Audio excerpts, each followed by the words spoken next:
Well, firstly, I think I must express my happiness.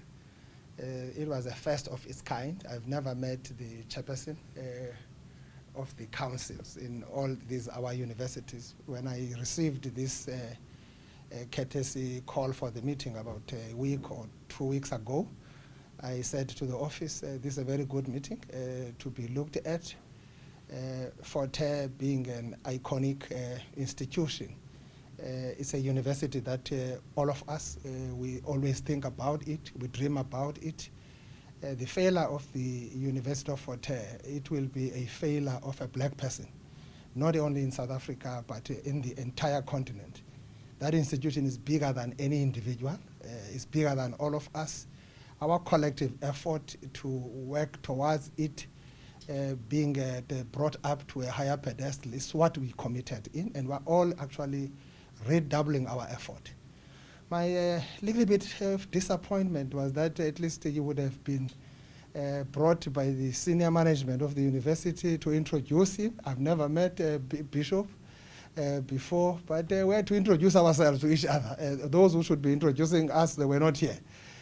But nonetheless, we take that as we move forward, and it's one of those weaknesses in the systems, and I think we'll be able to overcome. And indeed, there's nothing that is insurmountable, as also Bishop indicated.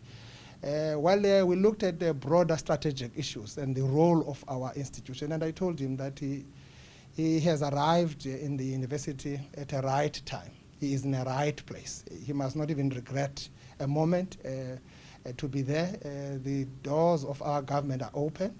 Actually, our government is reaching out. I said he must look at our state of the province. We have actually gone into detail about our strategic thinking and how the universities are going to be brought on board. We have just taken a decision, a serious paradigm shift, that development is no longer about logic now.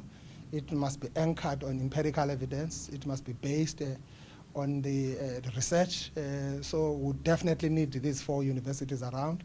In the State of the Province Address itself, there's a paragraph that talks about that. We've got a pending meeting about the meeting of vice chancellors that Dr. Mabizela from Rhodes has raised with me as part of how we improve our collaboration in the space of development.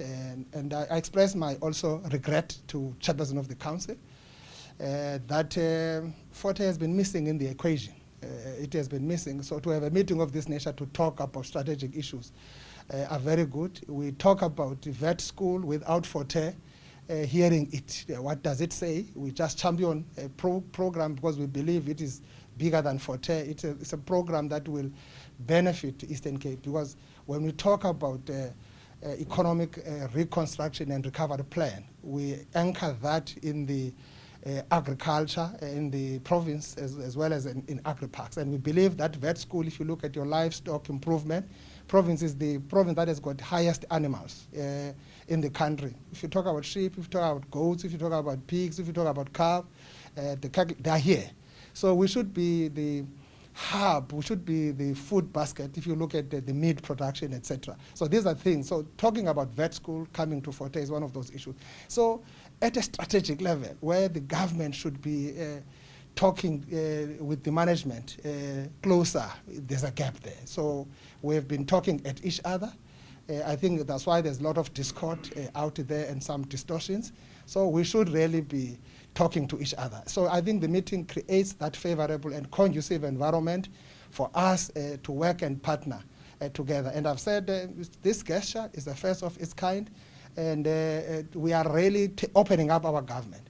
That's why we've invited vice chancellors in our mahutlas, the strategic planning, be it a governing party, be it the executive, for the first time inviting. Unfortunately, Hare didn't participate in all those strategic platforms that it was also actually invited at. So having a meeting of this nature, I was looking also for someone that I can talk to. So to have a chairperson of the council, he was a right person, so that as we build together, we are able to address issues. Whatever issues that could be there, indeed those issues can be easily sorted out.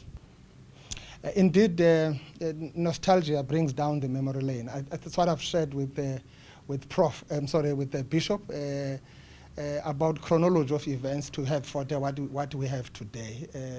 Didn't just come down from heaven like a Holy Spirit. Hard work was put behind to get Forte where it is today. A lot of effort.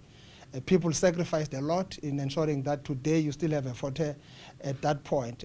During the debate of size and shape, reconfiguration of the higher education sector in our country, Forte was a candidate of closure. Actually, the arguments were all not actually convincing. From a sustainability point of view, it was literally not viable. So you would understand the argument from the Professor Kada Asmal and Butsagima Gozoma. Those were leading the team, looking around that. We had to put up a lot of fight to save it.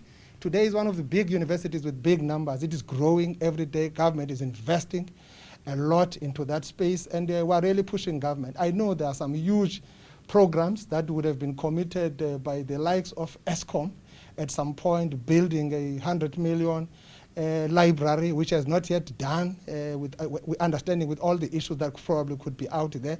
We're looking forward to those kind of investments. That's a university that tells the entire history of the continent.